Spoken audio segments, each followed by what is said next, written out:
Our last bastion protecting us may be our churches and our religious institutions. In February, Kathleen Sebelius, Secretary of Health and Human Services, finalized a ruling requiring Catholic universities, hospitals, charities, and other institutions to provide health insurance to include contraception, sterilization, abortion-inducing drugs, etc. It's not just the Catholic Church, it's all of our Christian churches. There were 12 lawsuits pending as of May of last year. To date, none of these have been resolved. And many other private Christian employers and organizations are also challenging the mandated port. There are approximately 60 lawsuits challenging the law nationwide. I hope I didn't go too far over, but I'll be happy to take questions afterwards. Thank you very much.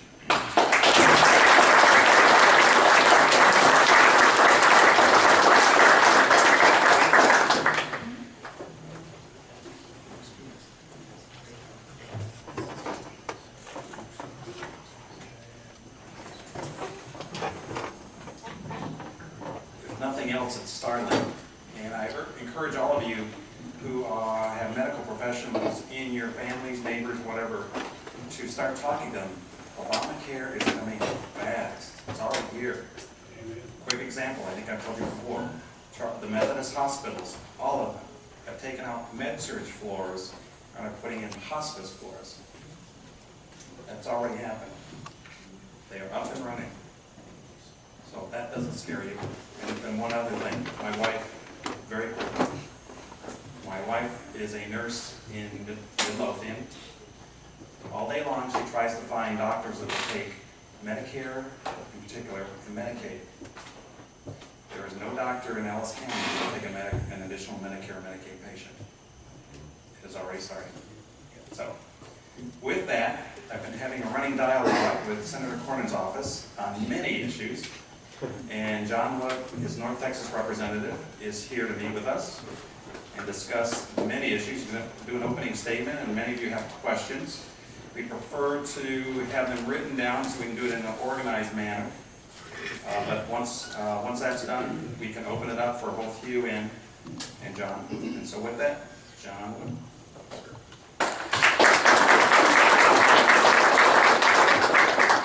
Thank you all. We appreciate we've had the running dialogue with Keith and several of the folks here, and we appreciate the opportunity to just kind of have the dialogue.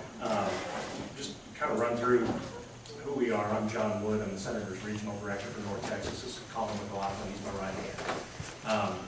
Our job is essentially we cover 33 counties across North Texas. That's about 8 million people. We're the only two people that the Senator has to deal with everyone in that region that has an issue with the federal government. So if we have been slow in responding to some of you, I apologize. It's just sometimes a matter of time and energy sometimes. What we do, we are the Senator's outreach. We cover everything. So anyone who has a legislative, regulatory, or funding issue with the federal government, we're the person they talk to. We are not policy experts in a single area. We deal with everything across the spectrum, but we do our best to be educated, and we'll try to have a dialogue about some of the various issues that were brought up tonight. I'd like to kind of touch on some current events. We recently sent an update to Keith on Friday, just kind of what's been going on. We talked a little bit about a lot of things here, spending and debt. Senator continues to be a proponent of the Balanced Budget Act. He's introduced that several times. Unfortunately, it was not passed. That would be step one to probably eliminating a lot of our issues if the federal government didn't have the ability to continue to spend. Most recently, we had a voter ID issue with the Supreme Court striking down the unconstitutionality of the Voting Rights Act. AG Holder immediately went into a position of saying he will file a lawsuit against Texas specific to that. The Senator has had a long-running issue with AG Holder. He was the first senator to call for the Attorney General's resignation during Fast and Furious. So we're pretty consistent on our stance with the AG. We feel like he's been very politicized and certainly not looking up to immigration. We obviously had some significant debate on that. We'd be happy to talk about that or take questions on that. The Senator did vote against the bill. Again, we can get deeper into that if need be. Veterans Affairs. One thing we've been working on specifically lately is the backlog issue, where our veterans are not getting timely care. It's something that is just unacceptable to the senator. His father was a World War II veteran and POW. Texas is being one of the largest veteran and military states in the country. That's a key issue for us. So that's an area we continue to focus on. Nominees, most recently we voted against Todd Jones as Director of ATF. We voted against Secretary Hagel for Defense, Secretary Kerry for State. There's a lot of issues out there. A lot of folks have concerns about the senator's conservative credentials. I think if we look back, we will see he's been very consistent through that. So now to kind of get to the elephant in the room, and forgive the pun, but obviously Obamacare is a pretty big issue. There's some folks that have some concern with the senator's position on that. I'd like to just kind of go over a few things specific to his record. Every time the opportunity has come up to vote against or repeal or unfund Obamacare in the Senate, the senator has voted to do so. Unfortunately, those did not pass. We were just speaking about the IPAP panel. Specific to that, the senator had introduced in every Congress a bill to repeal that. The title of that was called the Healthcare Bureaucrats Elimination Act.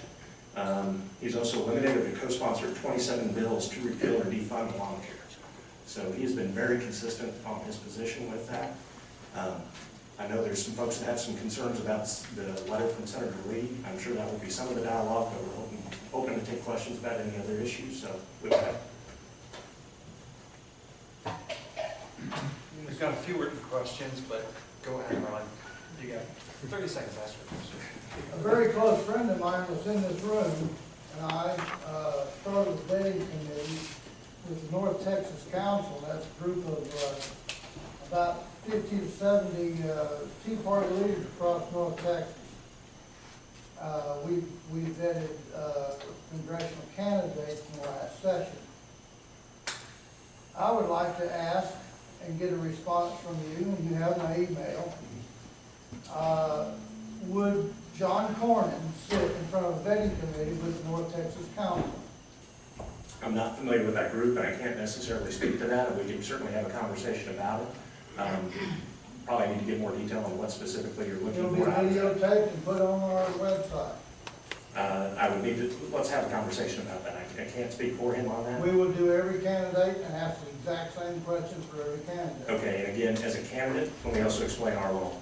Colin and I are official staff. We are federal government employees. There is a distinct firewall between campaign and a federal employee. I'm not able to speak for the campaign. That is an ethics violation. Would So you have that gentleman talk to me? I can certainly pass it along. Thank Yes, you. sir. Absolutely. Penny, Here's a question. What is Senator Cornyn's specific objection to Mike Lee's letters? Okay, and this is probably the heart of the matter. Again, going back, the senator has voted at every opportunity against this bill. He initially had agreed to the letter with Senator Lee, never signed it. Prior to that letter being put out, the senator asked to have his name removed along with, I think, 2 or 3 other senators. His concern with that in attaching the continuing resolution to unfunding Obamacare is the potential of collateral damage to other folks not involved in that decision making. Under the continuing resolution, it only has 15% of the overall implementation cost for Obamacare. It basically only touches discretionary spending. So even if we went through this process of holding up the CR, of not basically shutting the government down, 85% of that bill is under mandatory funding and would still continue. So in his opinion, that going that path, you threaten the possibility of paychecks to seniors, you threaten the possibility of paychecks to veterans, and there's a lot of other folks downstream. Again, we've had dialogue with people. I understand everyone in this room has probably a pretty similar point of view. Colin and I's job is to meet with everyone across the spectrum, and people have opinions very hot and cold on either end of that. We've met with veterans communities, we've met with people that support the bill, people that are opposed to the bill. Across the board, the senator he wants to protect those that could potentially be affected by the collateral damage of continuing resolution. He has signed on to Senator Cruz's bill, which would fully repeal. Another bill also would fully defund, rather than doing it incrementally. He feels that is a better opportunity to take this bill down. why do certain groups get waivers? That, again, that's more of a policy issue, and I think that falls under Health and Human Services. That is outside our purview. Again, we go back, we feel this bill has been an abomination from day one. I will also add, without going into detail, we are starting to have meetings with groups that were initially very supportive of this bill, very vocal supporters of the bill. They are now seeing that it is not what they were sold. They have deep concerns, and they are starting to shift their alliance as well. In the waivers, just, you mentioned the congressional staff, they got a subsidy. Senator Cornyn said immediately that that was outrageous. Nobody should, everyone should be getting waivers. He thinks the bill's terrible. We had actually also introduced a bill that all of Congress should follow in this bill. If we were going to pass Obamacare, every member of Congress, every staff, everyone should fall under that. That bill, unfortunately, was voted down. Yes, Senator Cornyn going to join in with the Ted Cruz Town Hall and defund it. There is a town hall coming August 20th, called defund it, Jim Vanel and Ted Cruz. We were not invited to attend that. Is Senator Cornyn going to have any town halls himself? At this point, we don't have any scheduled in the North Texas region. We just did a teletown hall, which allows us to deal with a broader base. We had, I think, close to 150,000 people on that call, which is a single call, allows you obviously to touch a broader audience. We will certainly keep you apprised, and we've got a running dialogue with Keith, so anytime something does get set, we will certainly make you aware of that as soon as possible. I was at a meeting in Dallas the other evening with grassroots, and no one there got an invitation to that call. So how is that chosen? That call, it also, that depends on geography, zip codes, districts. Obviously, as I said, we cover 8 million folks in North Texas. That is a call that is paid for by tax dollars. There's a call, a price per call, so there's a limitation. We're not going to be able to call 8 million people into a single call. And they generally rotate regions. I don't know what the exact metrics are, but it will eventually cover everyone. So there will be other telecalls? There will be other telecom calls, yes, ma'am. And the people in those chosen groups will know at the time there's going to be. Yeah, if anyone who's interested, let me be clear too, anyone who's interested in being on that call, shoot me an email. I'll give you my contact information, or you can get it through Keith. Shoot me an email with your name, your phone number, and an email address so that we can alert you, and we'll get you added to that call. Also your zip code so that we know what region you're in, and we'll make sure that you're added to that next call. If Obamacare gets implemented in October and officially in January of 2014, will there be any chance to get rid of it, since I know of no big government program that once started has ever been taken away? That's the $1 million question. At this point, we can continue to introduce bills. Obviously, we voted every time against it. The House has introduced, I think, more than 30 bills. Close to 40. 40 bills to defund and derail this. Without the majority in the Senate and or control in the White House, unfortunately, we don't have a great deal of leverage. The senator, I promise you, has a legal background. He's very familiar with the law. For those of you who are aware, he's a state Supreme Court Justice, former Attorney General. He understands the law very well and continues to look for any opportunity or any change in the arm of this law to be able to knock it down. But he is of the belief it really needs to be done collectively. The way it has been structured, trying to do it incrementally, they're able to just kind of rebuild the defense in that area and continue forward. If the Human Services Secretary has all of the power under a different president, can the Secretary do whatever they want? Under a different president, certainly they serve. I can't speak for future presidents. I would certainly think they could be influenced by a future president, yes, ma'am. And again, this goes back to why we were opposed with the law to begin with. It gives an agency and a department entirely too much power. There's just no way around it. We have been opponents from this bill from day one. We have told everyone we have spoken with that we were opponents of this bill. We're just now unfortunately starting to see the consequences, and a lot of the folks that weren't paying attention now are, because they're becoming affected by those consequences. When will Cornyn introduce a sanctity of life bill that would define personhood as fertilization? That I would have to check with our policy staff. I don't know. That's not something that's been on the top of the radar lately. Senator Cornyn, just as a side note, has 100% pro-life voting record. He's 100% opposed to abortion. What's that? It's not good enough. 100% not good enough? If he's not willing to, you Right, introduce right, this. Well, just on that side, I'm not saying he is or isn't, I'm just saying I'm not aware of it. That's, again, that goes back to the policy side, I'd have to ask. Amy can take you up afterwards. That's fine. There has been introduced in the House legislation, a bill called the 28th Amendment. It states briefly that Congress must live under the laws passed for us, the little people. Will Senator Cornyn support that? I think we touched on that earlier, that's very similar to what the senator introduced, saying Congress and staff should all fall under this bill. So I'm expecting to support it. I'm not familiar with the wording of that bill specifically, but it sounds like it parallels our position.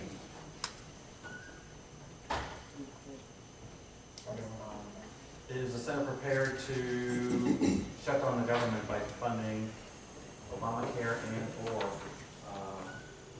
the debt ceiling bill? The debt ceiling vote, we haven't even had a discussion on, so I can't speak to that from the policy standpoint. I haven't talked to the senator on that. As far as the shutdown, we've talked about that. I think we all agree on the end game. We feel Obamacare is a bad bill. It's something that needs to be stopped. Where we disagree is a single point of tactics.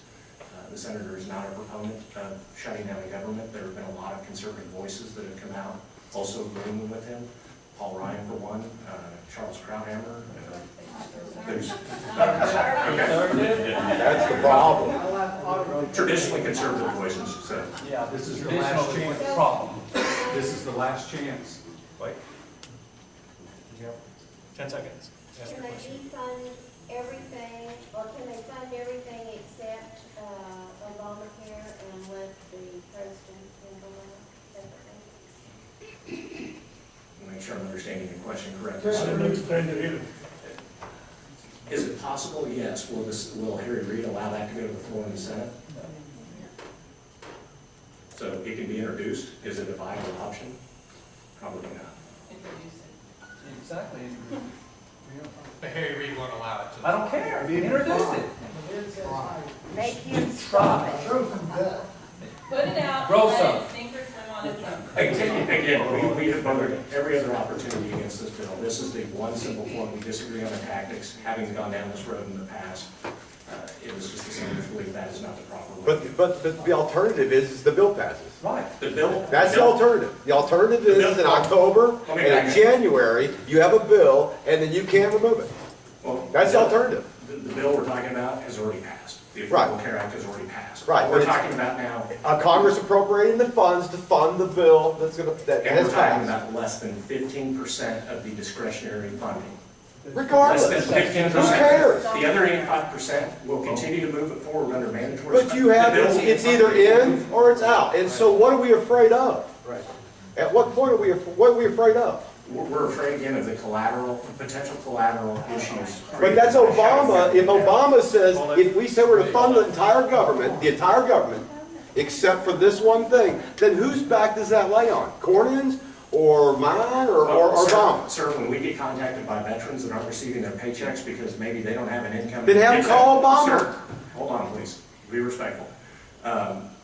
If they're not in a position where they can afford to go without more than one paycheck, that falls back on us. They call us looking for help. And we have a lot of those people that already contact us and are very, very fearful of what could happen. Or 320 million people with Obamacare? That's really the answer. That's the question. I appreciate your comment about the senator's concern about collateral damage. Mhm. What I would like to ask is, considering the level of potential collateral damage to cutting funds, do you think that that's the greater concern when compared to the collateral damage overall of Obamacare? I certainly see your point. The challenge is here, right now, we're in a room with everyone that is of one point of view. Again, we represent all of Texas, more than 26 million people.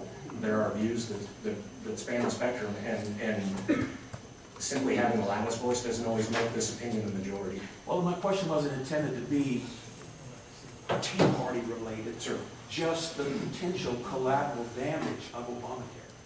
I see what you're saying, but again, that's the senator has weighed on that, and he, Well, and just to follow up, like you said, a vote against the continuing resolution only hits 15%.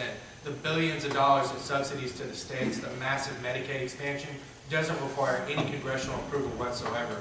It was baked into the law, so that automatically gets funded without any vote whatsoever. So the collateral damage continues whether you vote no, for the most part. The bill moves forward whether you vote no or not on the continuing resolution. I'm a veteran, and I'm gonna lose my health care because of Obamacare. So since Obamacare is already going into law. Whoa.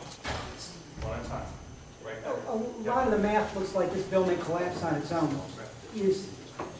What do you think of the likelihood of that, and what would the senator do under those circumstances if this bill starts to collapse on its own? Frankly, that's what we see happening. We see the continuing way, as I said, there were people that were far to the other end that were completely in support of this bill and thought it was the greatest thing. They are now shifting and talking to us saying, wait, this is costing us money. This is costing, our neighborhoods money that we never anticipated and we can't afford. So you've got that support base is starting to crumble and collapse a little bit. So I wasn't asking about it. I can't. No, I wasn't asking about it from a political standpoint. I was asking just the pure math. What happens as the costs on this thing explode and it well exceeds the appropriation? I think to your point, what happens then is then you're able to sway people in Congress on both sides of the aisle that, look, this is not working.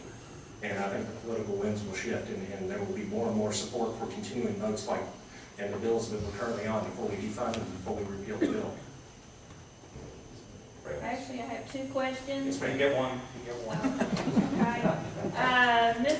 Mr. Cornyn has not been particularly fond of Tea Partiers in the past that I've noticed. Doesn't seem to appreciate the stance that we take on some things. I understand Louis Gohmert is talking about running against him. What's your thoughts on that? Man, that gets into the campaign side. I can't speak to that. And again, I'm not trying to dodge it, it's just simply a question. If I can finish one thing, on the policy side though, if you feel that we're being unfriendly and unresponsive, that falls on myself and Colin. Feel free to contact us if you have a question. I don't anticipate we're always going to get along. We're not going to agree on everything, but I want to make sure when we do have a debate that we're talking about facts that we both agree on. And just one thing, I'll sort of dispute the fact that he doesn't like Tea Parties. He appreciates the work that you guys do, especially on spending the debt. The Tea Party was the group that came out and really brought that to the national forefront, 4 or 5 years ago, when it We really did got show out of that control. in the election in Missouri when denied funds to the guy running against for Senate. Ma'am, that's campaign. Yeah, that's good. I'm sorry. We tried to invite the campaign to join us. They weren't able to make it tonight, but we continue to work with you. Go ahead. Everybody's worried about the majority view and all these other people and their opinions and on what their thoughts are. I'm concerned with what he's willing to do to stand up for constitutional values and constitutional rights, not what the majority vote is. There's a difference there. Just because a lot of people want whatever, is it constitutional? And Obamacare is definitely not constitutional. I don't care how you package it. Is he willing to stand up and say this is unconstitutional and I will not do it and I will do whatever is necessary, including not fund any portion of it, and shut down the government. Well, Shut down I the think we've already government. covered It that. is never gonna happen. Nobody in there has the spine to do it. I would like to see John Cornyn grow a spine and do it. Amen. I would appreciate the comments and be respectful. And that is very respectful. Okay, that was very. As far as growing a spine again, we have been in opposition to this bill. We disagree with the tactic But he that you, won't stand up and make because it we disagree hard with that tactic. constitutional. Well, that is this. Whoa. I got a Darren, question. wait. Darren was that. Darren. My question is, why are y'all so concerned with what the people of Texas want? His job as a senator is not to represent the people, but to represent the state. So if it's not representing Texas for Obamacare to happen, then, why doesn't he just step out and just say, you know what? I'm not gonna wait and vote on somebody else's bill. I'm gonna throw my own out there. Why does he sit around and wait just to vote? And again, he doesn't who cares? Why do y'all listen to the people? Your job is to represent the state. Wow, I'm confused. We actually represent the people of Texas, but But back to he's a senator. The House of Representatives, if we have a problem, we call Joe Barton. That's who represents us, the people. John Cornyn represents the state of Texas. That is what a United States Senator is supposed to do, is represent the state. The people of the state of Texas. Yeah. No, he represents what's in the best. Frank, am I wrong on that? His job is to represent what's in the best interest of the state of Texas, not the people. And back to the point of voting, he's introduced several bills. I go back to the iPad bill. He's introduced in every Congress to repeal that. So he has been very active, and I'd be happy to get you a long list of those bills. And he's also passed, his bill passed the House last Friday to prevent the IRS from enforcing the I have a question for you. You keep, to me, I see hiding behind veterans. I'm a combat related veteran. I did VA services, my injuries from serving, and many people have to give the ultimate sacrifice. For me, I'm not so much worried about my VA health care as I'm worried about losing my country, and I probably speak with every veteran feels the same way. I'm worried about losing my country. If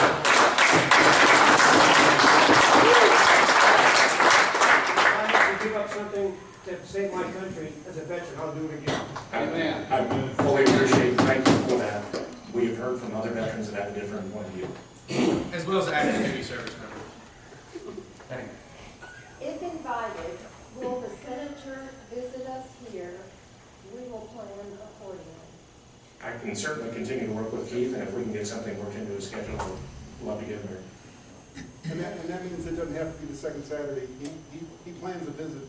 We'll make a meeting. I understood. Part of our challenge too is the Senate is controlled, and the schedule is controlled by Harry Reid. Unfortunately, we've had countless events here in North Texas specifically. We are one of 7 regions in the state just due to the size. But we've had several events, unfortunately, that we've had to cancel simply because Harry Reid chooses to do or not do something in the Senate and keeps moving. A couple more questions right there. Senator Cornyn, why doesn't he write the bill and put it out on the table like these people are suggesting? You know, this is my first time being in one of these meetings, but I'm telling you right now, I'm very discouraged with what's coming out of your mouth, because Senator Cornyn represents all of us, not just people on the left, people on the right, everybody he got. You know, this is ridiculous. Obamacare is fixing to take away from all of us. Agreed. You know, I'm a veteran also, and you know, I don't care much about being a veteran, and from Obamacare and the way these people are treating everybody, you know, it's ridiculous. We need to set him down and get him to write a bill and stand up and like somebody Well, else said. we've introduced plenty of bills specific to, Senator Cruz introduced both one bill to repeal and a bill to defund. We were initial co-sponsors on that, which means we signed on the day that bill was drafted. A couple more questions. Penny first, and then Gary. Part of your job is to report back to Senator Cornyn the sentiments of the Ellis County Tea Party. How would you describe the sentiment in this room?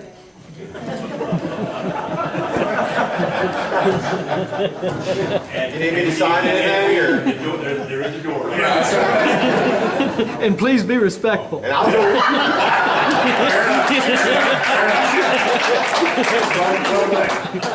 I was gonna tell him for I you. will start with sarcastic, and then, that was funny. Again, we meet with everyone. It is our job to report back to you. I will certainly share your frustrations, and you are not alone.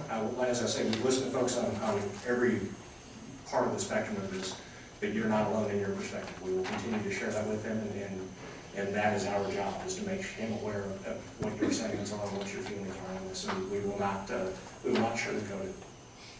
Thank you. Okay, if the senator votes to completely fund the government, then that's gonna be the same thing as him saying, hey, we like Obamacare, we want to give it its money. And what we're worried about is that the news media will pick that up and run with it, because they say so many things bad about the Tea Party, so many things bad about the Republicans. You know, it's garbage.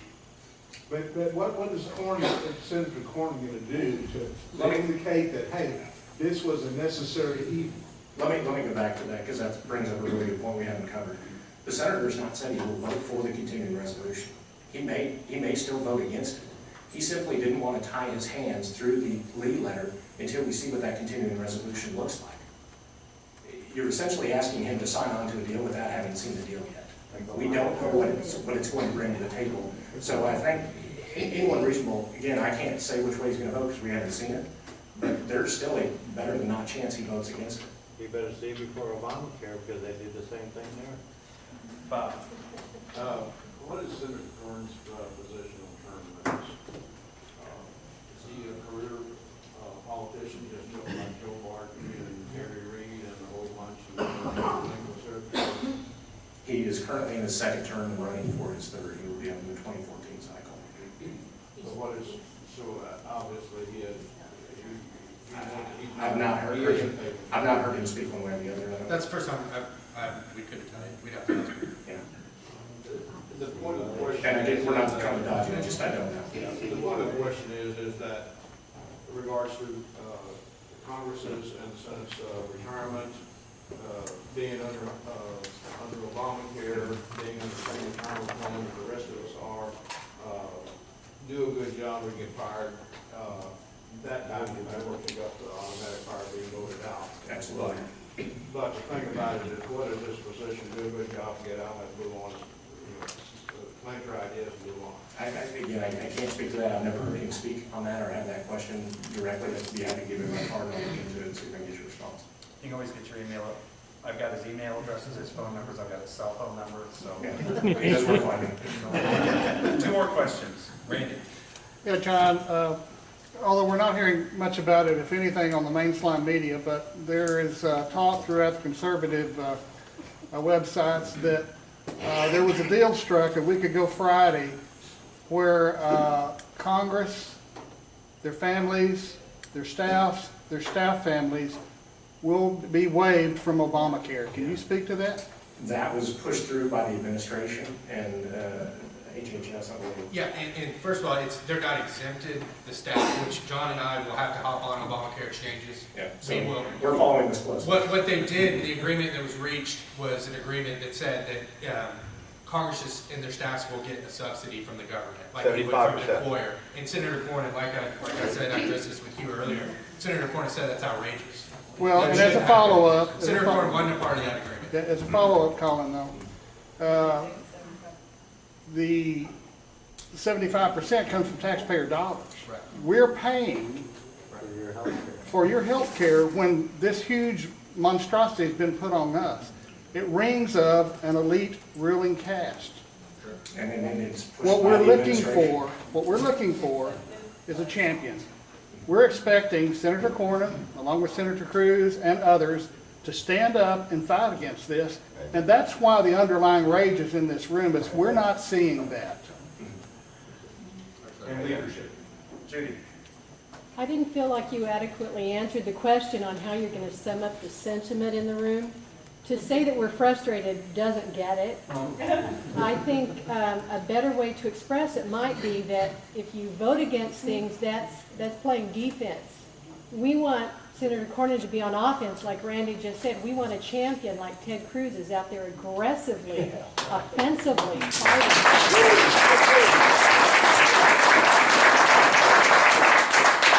I'd be happy to quote you on that. I'll put it in my report. Please. One last question. Where was he during the Rand Paul Darren, filibuster? that's not a question. He actually joined him on the floor. He was with Rand Paul and Ted Cruz on the floor. You're talking about the drone filibuster? Yeah. Yeah, he was actually on the floor. saw him. He was there about 2 minutes. Go ahead. This has to do with Obamacare and collateral damage. I keep hearing that the collateral damage will always be on the veterans, the senior citizens, things at Medicare, things of that nature. Why doesn't Senator Cornyn focus on the waste in the government that they have every day on TV about the billions and billions of dollars of waste in the IRS, in the government as a whole? Why do they have to go to the little person, the veterans who served their country, gave life and limb, the seniors that have already contributed, and now they have to be, just eliminated because they're a burden on society? What's his view on that? Why don't he go to the top instead of collateral damage at the bottom? I disagree with with your assessment of that, and going back to his bill to prevent the IRS from even implementing Obamacare is something he introduced and was just passed out of the House last Friday. I think she's talking about the waste and. The waste and fraud is something IRS parties and. continually opposed to. IRS employees not paying their income tax. Go after those people instead of going after the veterans. You redirect the blunt of the negativity toward the people that are The main drivers of our debt. Sure. They're sucking off the system. They are. And they're not paying they're in the wagon, and they should be out in the wagon, pulling the wagon. Wagons, you know. Right, yeah. And the wagon's full. Right, so he is opposed. Two more questions, and that's it. I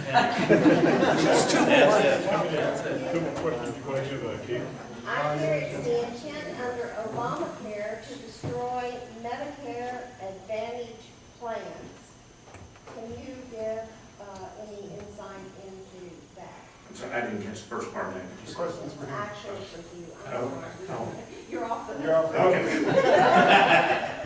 I don't know the answer to Medicare Advantage. I do know that the rationing, quote unquote, that they say is not rationing, is undermining Medicare already by taking away or reducing reimbursements to doctors.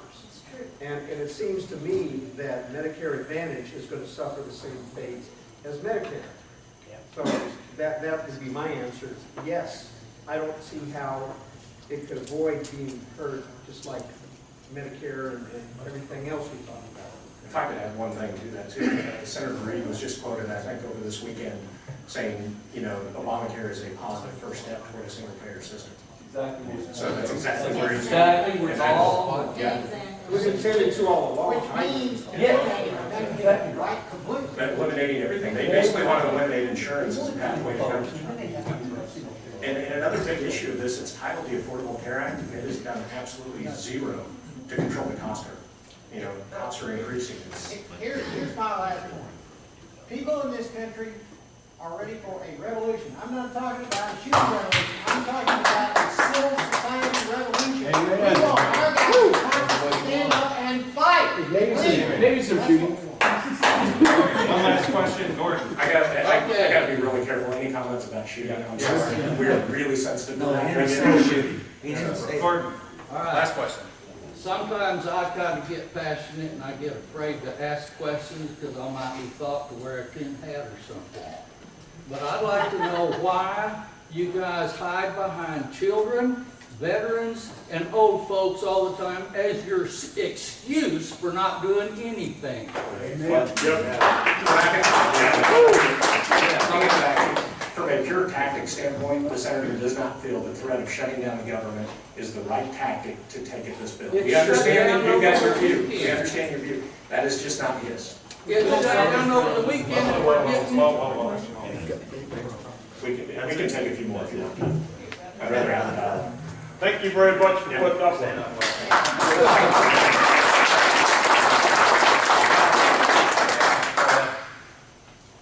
The government is going to shut down if we don't make a change in what we're doing.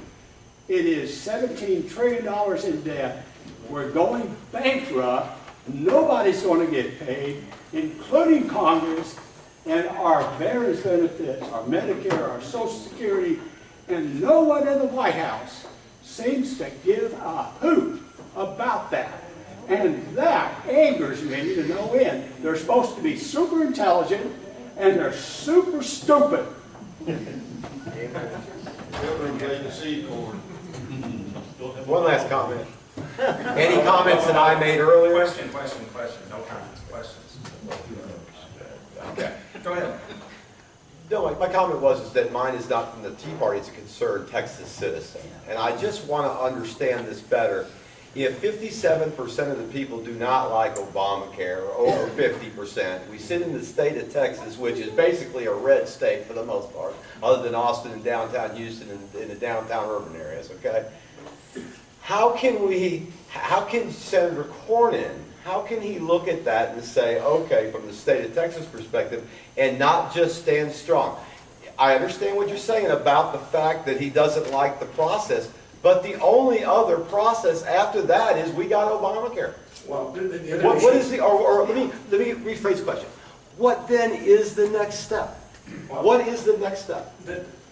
If you're right and I'm wrong, what is the next step? It's not about right and wrong, it's about perspective at this point. Okay. And just from our perspective, if the Senate basically votes to shut the government down, so we shut the government down, we're stopping less than 15% of the funding for Obamacare. 85% of that continues.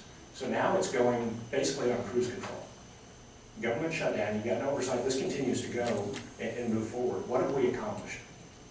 But if What have we accomplished when the majority? how long do you think the government's going to shut down? Money is what you have accomplished. No, the 85% of the money is No, still being you spent. shut it No, down. no, man, under mandatory funding, that still goes. Even with the government shut down, that 85%. Okay, but how long is it Then going you to be stop shut down? stealing 15%. Hello? Hey, 15% that didn't keep the White House on the tour. Can everybody talk at once? RC. It's stated that 85% will continue to be funded. Correct. Um, And those are approximate estimates. Here's my problem with that. Where are they gonna get the money from? It's mandatory spending. Okay, you can say that it's mandatory, just like I can say it's mandatory that everybody in here fund my campaign. But if you don't have the money, how am I gonna get it? So you say it's 85% is mandatory. If we're no longer paying any money in, what's mandatory? Where's the money coming from? How do you prove, or how do they keep getting the money? That would be at the debt ceiling fight. Because we can cut off everything, and that's the problem that we have right now, is every time they step on us, somebody gets mad. The more people get mad, the less we're gonna tolerate. It's called stub toe syndrome. We've already got a stub toe. Now you make a stupid comment to us like, are you okay? It makes us even madder, and it's going to get to the point where we will stand up and fight. Even if that fight means we don't go to work, which means we don't fund you anymore. Amen. It's called the Federal Reserve. Them have gone. Okay, one last question, Gary. And it's really just a comment. You said, what would we gain by not funding the government as completely?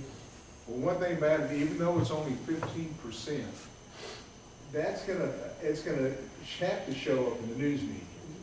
And I know they're gonna blame the Republicans and how bad we are, and the Tea Party did this, and those people did that. But the thing is, it's gonna show the people that maybe that are listening to the mainstream media, that there are people in Congress that are not happy about this Obamacare thing. And I know what you're saying, and I understand your position. I would go back to our record, we voted every time prior to this against it. But see, the news media doesn't let us know that. And we're Every time happy you that, get the news media, they're saying, if you go out and save a kid that's choking out in the hallway, they don't care about that. trust us, we If don't. you go out there and choke the kid in the hallway, and every TV station, they're gonna have set up tents out here and say, this is the spot where the kid choked, you know? And you know, and I'm not trying to make light of anybody choking, but the thing is, the news media is real selective about what they want to cover. We put out all of the information that we do. You can go to our website at any time. and look at the Yeah, press but releases. not everybody has a computer, not everybody can go to your website. Understand, but we also are two guys that cover 8 million people. So we can't communicate one-on-one with every single individual. We do our best. Slacker.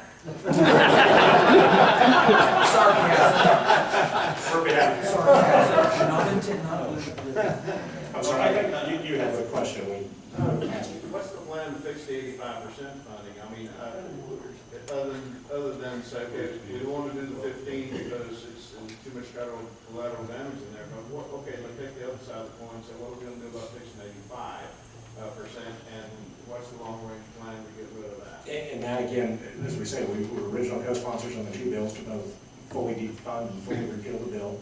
At this point, as we've seen by the previous votes, those probably won't pass in the Senate. We understand that. Part of that is just simply the environment we're in where they have control of the Senate. We need to regain that. Either the Senate and or the White House. That allows us to have a much stronger pool. But to someone's earlier point, it is starting to collapse under its own weight. I can't predict how quickly that will happen. At what point do you pull that final linchpin out that it really starts to tumble? I think we're getting close to that, but I mean, I can't give you a timeline. But from what we're seeing, and again, we don't have an independent view, we're looking at everything. We're hearing folks from all around this thing. It seems like it's getting very close to that point. So public sentiment, and as folks are starting to get impacted by this directly, they've heard about it, but now they're having to pay for it, either from loss of coverage, loss of their insurance, loss of access to their doctor. Increased premium. Yeah, all of these things are starting to now get a lot of these people dialed in. That will be a huge factor. Do you feel like this refresh will help prop it up, your attorney?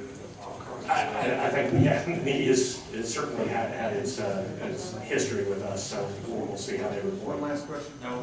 Please, you'll like this one? Will you come back again? I'd be happy to.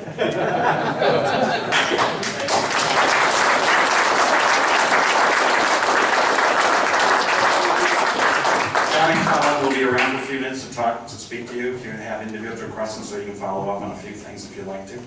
But we've got a few people we'd like to introduce. Penny, would you like to introduce the pastor real quick? And Yes, we have Bishop John Lawson with us. He's from up in the Dallas area.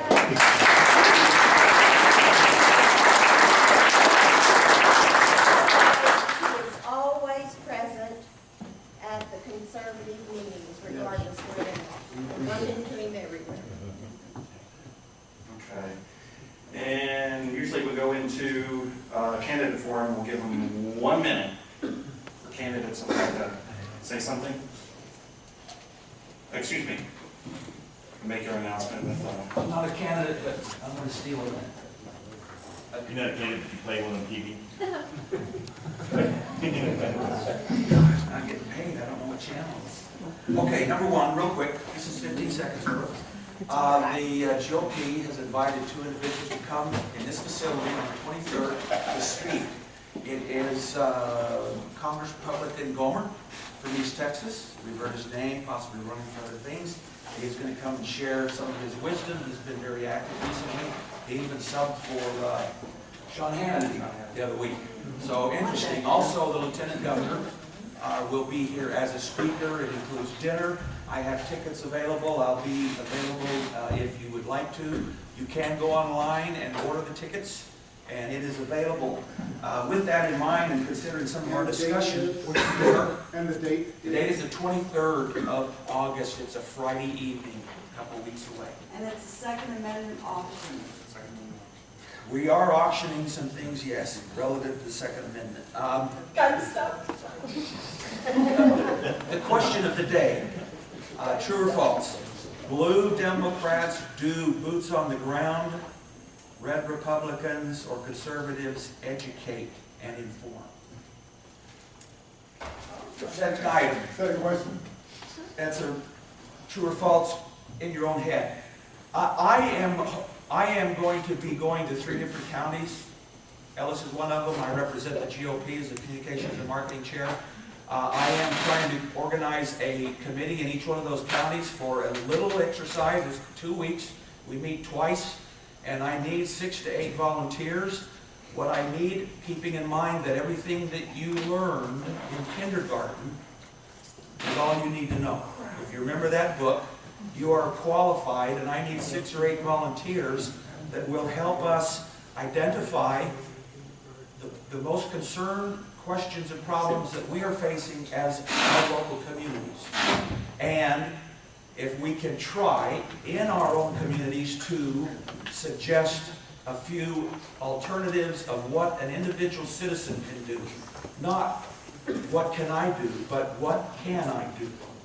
I am taking names and suggestions. Please, if you, I wrote this, and forgive me if it offends, but I'm looking at 4 hours a week for 2 weeks. Just have you sign up, I'll give you more information. And my question to you, just keep it, if you're not willing to give some time, what are you here? Thank you.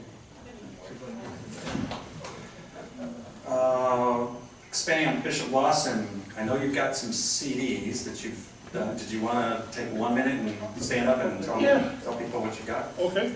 Can I come up here? Sure, come on up. Okay. Come on up. He's our next competitor. Well, he's right, I'm carrying some CDs, I don't know if you've seen it, it's called My Alpha 21. It's about abortion and how it affects black people, how Planned Parenthood set up 80% of the facilities in minority neighborhoods, how that black people are just 10% or less of the population, but 40% of all abortions is done on black people and Hispanics. I intend to distribute 90,000 of these in the black community. Obama has made the statement he's going to turn Texas blue, and he's depending on his solid, impregnable, immovable base to black people. I think that we can put a dent in that solid support once black people find out that Obama, the whole Democratic Party, is behind Margaret Sanger, who was a racist, who hated black people.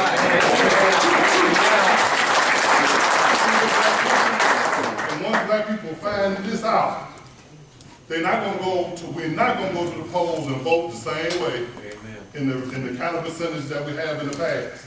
So what I'm doing, I'm taking this model. We've already passed out about 3,000 of them. We started in West Dallas. We're going door to door. And we're talking to people and we're telling them, take a look at this. We paid for it, but we're giving them to you free. But the only cost to you is that you promise to watch it. Because once they watch it, the whole mentality is going to change. Because now they know something that they didn't know before. And they're going to behave a little differently than they did before. So, Children of God Ministry, we are in the process of raising we talked to the producers of this DVD. His name is Mark Crutcher from Life Dynamics in Denton, Texas. And he gave us a special price. And for $67,500, he's going to let us have 90,000 of these. So we're in the process of Children of God Ministry to raise that money. So if you like a copy, you're welcome to have one. If you got a donation, you're absolutely welcome to give it.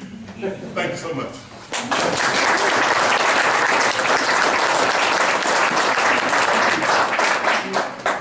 Any of the candidates might take 1 minute, stand right where you're at, and you got to project. My name is Darren Bromnick, and I'm running for County Commissioner for Precinct 2 here in Ellis County. We've all been on a lot of the federal stuff, so